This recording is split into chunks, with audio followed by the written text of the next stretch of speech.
Hello friends, मैं हूं सन्मय प्रकाश और आज के महत्वपूर्ण करंट अफेयर्स देखते हैं। पहला जो टॉपिक क्या है, तमिलनाडु और पश्चिम बंगाल में रिकॉर्ड मतदान हुआ है। 84% हुआ है तमिलनाडु में और 92 से 93% के आसपास जो है ना वो हुआ है पश्चिम बंगाल में। ठीक है, तो और ये आंकड़े और ज़्यादा बढ़ सकते हैं क्योंकि ये 23 अप्रैल की शाम 8 बजे तक के आंकड़े हैं। एक दो दिन बाद भी चुनाव आयोग ये बता देता है कि इतने बढ़ गए हैं। ठीक है, इसकी वजह क्या है? इतने मतदान के आज़ादी के बाद पहली बार इन राज्यों में इतने ज़्यादा मतदान। देखिए क्या है ना, चुनाव से पहले एसआईआर हुए थे, स्पेशल इंटेंसिव रिवीजन, और उसमें करीब 91 लाख वोटर्स के नाम हटा दिए गए थे पश्चिम बंगाल से। तो वोटर की संख्या एक तो घट गई, और लॉजिक ये भी दिया जा रहा है कि वोट देने वालों की संख्या उतनी ही है जितनी कि मतलब ये जो संख्या घटी है ना वोटर्स की एसआईआर के दौरान, तो इस वजह से क्या हो रहा है कि वोटर ज़्यादा आ रहे हैं, टर्नआउट ज़्यादा देखने को मिल रहा है। ठीक है, एक और बात है कि अब लोगों में ये भी डर लग रहा है कि अगर इस बार वोट नहीं दिए, हो सकता है अगली बार नाम वगैरह कट जाए। कई तरह की अफवाहें फैली हुई हैं, इस वजह से भी वोटिंग टर्नआउट जो बहुत ज़्यादा बढ़े हैं। ठीक है, तो एक बेसिक बात थी जो चर्चा की।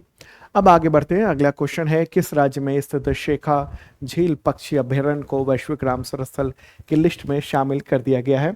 आंसर क्या होगा? उत्तर प्रदेश। ये उत्तर प्रदेश का 12वां रामसर स्थल है। ओके, तो उत्तर प्रदेश के अलीगढ़ में स्थित है ये, और पर्यावरण मंत्री जो हैं भूपेंद्र यादव केंद्र सरकार के, तो उन्होंने अभी हाल ही में इसके बारे में ऐलान किया है। तो शेखा झील अभयारण्य जो पक्षी अभयारण्य, ये देश का 99वां रामसर स्थल है और उत्तर प्रदेश का 12वां रामसर स्थल है। शेखा झील के बारे में कहेंगे तो इसका जो वर्तमान जो स्वरूप है ना वो 1850 में जो अपर गंगा नहर का निर्माण हुआ था उसके बाद ये विकसित हुआ था। ओके, और 1977 में प्रसिद्ध पक्षी वैज्ञानिक डॉक्टर सलीम अली ने एएमयू का दौरा किया था। उसी दौरान उस जगह को देखा और कहा कि ये तो एक इम्पॉर्टेंट जगह है। ठीक है, तो फिर बाद में पक्षी विहार घोषित किया गया, हालांकि बहुत वक्त लगे 2016 में। ओके, तो ये सर्दियों के मौसम में यहाँ पर बगुला हंस, पेंटेड स्टॉर्क और बहुत सारी बत्तखें आती हैं, और प्रवासी जो पक्षी हैं जैसे चीन, रूस, श्रीलंका, भूटान, पोलैंड, साइबेरिया, वहाँ से पक्षी आते हैं और उनका पसंदीदा ये ठिकाना है। 10,000 किलोमीटर की दूरी लंबी तय करके पक्षी यहाँ पर पहुँचते हैं। ठीक है, तो महत्वपूर्ण बात ये रही। अब देख लेते हैं हम लोग कि जो उत्तर प्रदेश में रामसर स्थल है वो कितने हो गए हैं। तो ये टोटल के टोटल 12 हैं और 12वां शेखा झील पक्षी अभयारण्य हो गया है। ये अलीगढ़ में है। इससे पहले जो जारी हुआ था और उसमें पटना पक्षी अभयारण्य था जो उत्तर प्रदेश के एटा में था। ठीक है, तो ये अगर उत्तर प्रदेश का एग्जामिनेशन दे रहे हैं तो ये सब आपको याद रखना है, ये 12 के 12। ठीक है, और अब अगर देखते हैं कि रामसर स्थल होता क्या है, और ये एक तो वेटलैंड समझ लीजिए, ऐसी मतलब नम भूमि होती है वेटलैंड, जहाँ पर पानी जमा होता है, साथ में पक्षियों की बड़ी संख्या में प्रजाति पाई जाती है। ओके, और रामसर स्थल क्यों कहते हैं? रामसर जो है ना ईरान का एक शहर है, और यहाँ पर 1971 में 2 फरवरी को रामसर कन्वेंशन ऑन वेटलैंड वो उस पर सिग्नेचर किए थे दुनिया भर के देशों ने, इसलिए रामसर संधि कहा जाता है। और भारत भी बाद में इसमें शामिल हुआ था 1975 में। तो उस लिस्ट में जारी किया जाता है, शामिल किया जाता है कि ताकि जो ऐसे वेटलैंड्स हैं जिसको उसको संरक्षित किया जा सके उसके लिए। ठीक है, तो भारत में अब टोटल 99 रामसर स्थल हो गए हैं। पूरी लिस्ट आप देख भी रहे हैं, तो ये सब मैंने पीडीएफ में भी दे दिया है। पीडीएफ आप चेक कर लेना ज़रूर, इस वीडियो के डिस्क्रिप्शन में मिल जाएगा, या फिर आप शार्प लर्निंग ऐप पर ये देख सकते हैं। ठीक है, तो 99th जो है ना वो शेखा झील है, यूपी का अलीगढ़ का। ओके, तो पिछले 1-2 साल में बहुत सारी संख्या जो है ना वो बढ़ी है वेटलैंड्स की, वेटलैंड का रामसर स्थल की भारत में। अगला क्वेश्चन यहाँ पर होगा कि किस पूर्वोत्तर राज्य ने खासी और गोरो भाषाओं को राज्य भाषा के रूप में मान्यता दी है? आंसर क्या होगा? मेघालय। ठीक है, मेघालय। मेघालय के राज्य मंत्रिमंडल ने 16 अप्रैल को ये अध्यादेश जारी किया, मेघालय राज्य भाषा अध्यादेश 2026। और इसी के साथ मतलब वहाँ पर अंग्रेजी के साथ साथ जो है ना खासी और गोरो भाषाओं को राज्य भाषा के रूप में मान्यता दे दी है। वहाँ पर जो पहले राज्य भाषा थी मेघालय में, और वो केवल और केवल थी अंग्रेजी। लेकिन वहाँ पर बड़ी जनजातियों के द्वारा जो बोली जाती है दो भाषाएं हैं, खासी और कौन सा, खासी और इसके अलावा गोरो। ठीक है, तो उसको लेकर डिमांड हो रही थी, तो ताकि ये जो भाषाएं हैं वहाँ की सांस्कृतिक जड़ों से जुड़ी हुई हैं, तो ये जो है ना वो आगे बढ़े। और साथ ही इसको भारत के संविधान के की जो 8वीं अनुसूची है उसमें शामिल करने का भी प्रयास करना है। इसलिए ये जो नाम है ना, मतलब ये जो दो भाषाएं हैं उनको राज्य भाषा के रूप में दर्जा दिया गया है। ठीक है, मेघालय मैप में यहाँ पर देख रहे हैं आप, यहाँ की राजधानी का शिलोंग है। और तो वहाँ के जो मुख्यमंत्री हैं उन्होंने, कॉनराड संगमा नाम है उनका, उन्होंने ये ऐलान किया है अध्यादेश के जरिए। अगला क्वेश्चन, ब्लूमबर्ग बिलियनियर्स इंडेक्स 2026 के मुताबिक एशिया का सबसे अमीर व्यक्ति कौन है? गौतम अडानी। जो लेटेस्ट अपडेट आया है उसमें गौतम अडानी जो है ना वो आगे बढ़ चुके हैं, मुकेश अंबानी से भी आगे निकल चुके हैं वो। ठीक है, तो ब्लूमबर्ग बिलियनियर्स इंडेक्स ये जारी होता है और अभी अप्रैल में जारी किया गया है। उसके मुताबिक गौतम अडानी की जो संपत्ति है टोटल वो 92.6 बिलियन डॉलर हो गई है। और इसी के साथ एशिया के जो टॉप स्थान है उसको उन्होंने प्राप्त कर लिया है। ठीक है, दुनिया के अमीर की लिस्ट अगर बात करेंगे तो उसमें 19वां स्थान है, 19वां स्थान। और भारत की जो लिस्ट है उसमें नंबर 1 और एशिया में नंबर 1 है। ठीक है, तो रिलायंस इंडस्ट्री के जो चेयरपर्सन है मुकेश अंबानी, वो 90.8 बिलियन डॉलर अमेरिकी डॉलर के साथ हैं सेकंड पोजीशन पर। नंबर 1 पर है गौतम अडानी 92.6 बिलियन डॉलर के साथ ही। पिछले वक्त में इनकी जो संपत्ति है वो बढ़ी है, शेयर्स के प्राइसेस बढ़े हैं इन सब की वजह से। आगे बढ़ते हैं, उससे पहले बताऊं कि इसका पीडीएफ आप डाउनलोड जरूर कर लेना, इस डिस्क्रिप्शन में है, या फिर आप शार्प लर्निंग ऐप से भी डाउनलोड कर सकते हैं। अगर आप करंट फोर्स की शानदार तैयारी करना चाहते हैं तो मेंबरशिप प्लान है, बेसिक मेंबरशिप प्लान है, दूसरा है आईएसपीसीएस मेंबरशिप बैच, और उसमें आपको वीकली, मंथली, क्वार्टरली, ईयरली ये सारे पीडीएफ, टेस्ट वगैरह सबको दिए जाते हैं। आपको अगले 1 साल तक कंटेंट आपको मिलता है, 365 दिनों तक, और अगले पिछले जो 2-3 साल हैं उन सब के कंटेंट मिल जाते हैं। और इसी में आपको मिल जाएगा जनवरी 2025 से लेकर अप्रैल 2026 तक के 16 महीने के भी करंट फोर्स। तो लगातार अगर अभी एग्जामिनेशन की तैयारी कर रहे हैं आप तो ज्वाइन कर सकते हैं, और अभी छूट भी चल रही है, शायद आज समाप्त होने वाला है वो छूट। अगला क्वेश्चन लेते हैं, ब्लूमबर्ग बिलियनियर्स इंडेक्स 2026 के मुताबिक दुनिया का सबसे अमीर व्यक्ति कौन है? एलन मस्क सबसे अमीर व्यक्ति वही है। नंबर 1 वो हैं टेस्ला और स्पेस एक्स और एक्स के मालिक हैं वो। और उनका जो नेटवर्थ है वो 656 बिलियन डॉलर, मतलब बहुत ज़्यादा। सेकंड स्थान पर लेडी पेज हैं, गूगल के सह संस्थापक। फिर हैं जेफ बेजोस, वो हैं अमेजॉन के संस्थापक हैं। ठीक है, तो ये है एक इम्पॉर्टेंट बात। ब्लूमबर्ग जो है ना वो एक अंतर्राष्ट्रीय स्तर पर बहुत बड़ा इकोनॉमिक जर्नलिज्म के क्षेत्र में बहुत खासा नाम है, और उसके द्वारा जो जारी होता है वो महत्वपूर्ण हो जाता है डेटा। अगला क्वेश्चन है, भारत की ओर से T20 इंटरनेशनल में सबसे ज़्यादा रन बनाने वाली खिलाड़ी का नाम बताएं जिन्होंने अप्रैल 2026 में रोहित शर्मा का रिकॉर्ड भी तोड़ दिया। आंसर का स्मृति मंधाना। ठीक है, और ये न्यूज़ भी आप देख रहे हैं द हिंदू में। ओके, तो वो भारतीय टीम में हैं और शानदार काम किया है।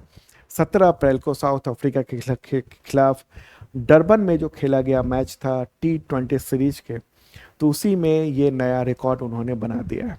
ठीक है, तो उनके पास 4244 रन वो हैं, और जबकि जो रोहित शर्मा हैं उनके पास जो रिकॉर्ड है वो 4231 का है। ठीक है, तो अंतर जरा सा है, लेकिन वो आगे बढ़ चुकी हैं अब, तो आगे पीछे चलता रहेगा। ये भारत के खिलाड़ी का आंकड़ा मैं बता रहा हूँ। ठीक है, तो रोहित शर्मा जो है वर्ल्ड कप 2024 के बाद से ही T20 इंटरनेशनल से उन्होंने संन्यास ले लिया है। तो अभी तो फिलहाल स्मृति मंधाना आगे रहेंगी, लेकिन कोई दूसरा खिलाड़ी आता है तो फिर पीछे छोड़ सकता है। ओके, अगला क्वेश्चन लेते हैं। विश्व यकृत दिवस यानी वर्ल्ड लिवर डे कब मनाया जाता है? 19 अप्रैल को मनाया जाता है। और थीम क्या है? मजबूत आदतें, मजबूत लिवर। ठीक है, solid habits, stronger liver, strong liver. Okay, liver महत्वपूर्ण है, बीमारियों से लड़ता है, संक्रमण से लड़ता है, शरीर से विषैले पदार्थ को निकालता है, कोलेस्ट्रॉल स्तर को कंट्रोल करता है, और बहुत सारे आवश्यक जो प्रोटीन है वो बनाता है, एंजाइम। अगला क्वेश्चन है, वर्ल्ड इकोनॉमिक फोरम द्वारा यंग ग्लोबल लीडर यानी YGL 2026 से किसे सम्मानित किया गया है? ऑथर लॉ को सम्मानित किया गया है। ठीक है, 21 अप्रैल को ऑथर लॉ के नाम की घोषणा की गई है। ऑथर लॉ जो है ना वो स्टोर फ्रेंडली एशिया के सह संस्थापक और प्रबंध निर्माता हैं, और एशिया में के जो शहरों में प्रौद्योगिकी टेक्नोलॉजी आधारित जो स्टोरेज समाधान है उसको लेकर वो काम करते हैं। ठीक है, तो उनको ये अवार्ड जो है ना वो दिया गया है। ऑथर लॉ ऑक्सफोर्ड से वहाँ पढ़ाई की हुई है उन्होंने। ओके, तो ये एक इम्पॉर्टेंट बात है। आगे बढ़ते हैं, अगला क्वेश्चन लेते हैं। राष्ट्रीय सिविल सेवा दिवस कब मनाया जाता है? तो वो है 21 अप्रैल को मनाया जाता है। क्यों मनाया जाता है? ये ऐसे लोक सेवकों को समर्पित है जो देश की जो प्रगति है उसमें काम करते हैं।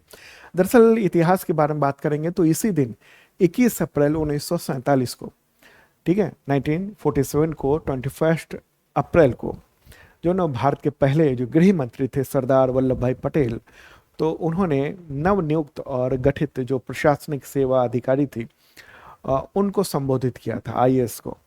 और ये उनका भाषण न्यू दिल्ली में हुआ था। इस दौरान उन्होंने जो ये लोक सेवक हैं, सिविल सर्वेंट हैं, उसको उनको भारत के का स्टील फ्रेम कहा था। ठीक है, स्टील फ्रेम कहा था उन्होंने। अगला क्वेश्चन लेते हैं। किस देश ने 2008 के बाद पैदा हुए लोगों पर जिंदगी भर तंबाकू से जुड़ी चीजें खरीदने पर वर्ष 2027 से यानी अगले साल से बैन लगाने का कानून लागू कर दिया है? आंसर होगा ब्रिटेन। ठीक है, तो ब्रिटेन ने ये धूम्रपान पर रोक लगाने के लिए और मतलब तंबाकू से रिलेटेड तमाम चीज़ों पर पूरी तरह से उसके इस्तेमाल पर रोक लगाने के लिए ये सख्त कदम उठाया। वैसे तो संसद से बिल पास हो चुका था 1-2 साल पहले, लेकिन अब इसको जो है ना वो लागू करने का फैसला कर लिया वहाँ की सरकार ने, और नए नियम के अनुसार 1 जनवरी 2027 से ये कानून जो है ना वो लागू हो जाएगा। ओके, तो ये उम्र के अनुसार है। दरअसल 2027 में उम्र सीमा 18 साल है, तो 2028 में 19 साल हो जाएगी, 2029 में 20 साल हो जाएगी। तो मतलब एक तरह से एक नई पीढ़ी को ही सिगरेट, तंबाकू इन सब से दूर रखने की एक कोशिश की जा रही है, और बहुत सख्त कानून वगैरह हैं, उस पर सजा वगैरह का भी प्रावधान है अगर कोई बेचता है, अगर कोई खरीदता है तो उसके खिलाफ। ठीक है, यूनाइटेड किंगडम कहाँ पर है देख लेते हैं। प्यारा भारत ये रहा, और ये रहा यूनाइटेड किंगडम यूरोप में। कीर स्टारमर उसके प्राइम मिनिस्टर हैं। ठीक है, यहाँ तक कि ई सिगरेट वगैरह इन सब पर भी जो रोक लगा दी गई है। क्यों? ब्रिटेन में जो ना स्मोकिंग जो सेहत के लिए बड़ा खतरा बना हुआ है, और वहाँ के सरकारी आंकड़ों के मुताबिक हर साल 76,000 से ज़्यादा लोग सिगरेट से जुड़ी हुई जो बीमारियां हैं जैसे कैंसर, दिल की बीमारी, फेफड़े की समस्या, इसकी वजह से जान गंवा देते हैं। इतने लोग मर जाते हैं हर साल, 76,000 लोग जो ये सिगरेट या तंबाकू से जुड़ी हुई जो चीज़ें हैं उसके इस्तेमाल की वजह से। ठीक है, अगर सवाल हो कि क्या ऐसा करने वाला ये पहला देश है? नहीं, न्यूजीलैंड जो है वो पहला देश है जिसने ये आइडिया दिया था कि एक खास वर्ष के बाद पैदा हुए लोग कभी भी सिगरेट नहीं खरीदेंगे। ये 2022 में ही न्यूजीलैंड की संसद ने इस तरह का एक कानून पास किया था, और उस समय ये तय कर दिया था कि 2008 के बाद से ही, ठीक है, 2008 के बाद जिनका जन्म हुआ है वो स्मोकिंग प्रोडक्ट नहीं खरीद सकते। ठीक है, तो ये सब चीज़ें हैं इम्पॉर्टेंट। और उसके बाद फिर आयरलैंड ने भी किया था, यूनाइटेड किंगडम का पड़ोसी ये वाला। ठीक, तो ये है एक इम्पॉर्टेंट बात। तंबाकू और धूम्रपान नुकसान बहुत करते हैं, तो उस पर रोक लगाने के लिए एक महत्वपूर्ण कदम ये है देशों के द्वारा। अगला क्वेश्चन है, विश्व पृथ्वी दिवस कब मनाया जाता है? तो ये 22 अप्रैल को मनाया जाता है। और इस बार की थीम क्या है? थीम है हमारी शक्ति हमारा ग्रह, आवर पावर आवर प्लेनेट। ठीक है, तो पृथ्वी दिवस। अगला क्वेश्चन, किस कंपनी के संस्थापक शिव रतन अग्रवाल का निधन हो गया 23 अप्रैल 2026 को? तो बीकाजी। बीकाजी जो नमकीन है, काफी पॉपुलर है, तो उसके उस संस्थापक थे, अभी सीएमडी थे, चेयरमैन एंड मैनेजिंग डायरेक्टर। तो उनका जो है ना निधन हो गया। अब वो अपनी पत्नी के इलाज के सिलसिले में चेन्नई में थे, अचानक तबीयत बिगड़ गई और फिर डेथ हो गई उनकी। ओके, तो बीकानेर से उन्होंने कंपनी की शुरुआत की थी, बीकाजी की, 1986 में। ओके, तो ये है इम्पोर्टेंट। तो उन्होंने, क्या हुआ था ना, बिजनेस का बंटवारा हुआ था, जो हल्दीराम है ना, उससे अलग होकर, जो उनका खानदानी बिजनेस था, तो उससे अलग होकर बीकाजी जो का बिजनेस शुरू किया था, और वो काफ़ी पॉपुलर रहा दुनिया भर में, भारत में भी। तो दोस्तों, ये था इंपॉर्टेंट करंट अफेयर्स आप सबके एग्जामिनेशंस के लिए। ओके, मिलते हैं फिर नेक्स्ट वीडियो में।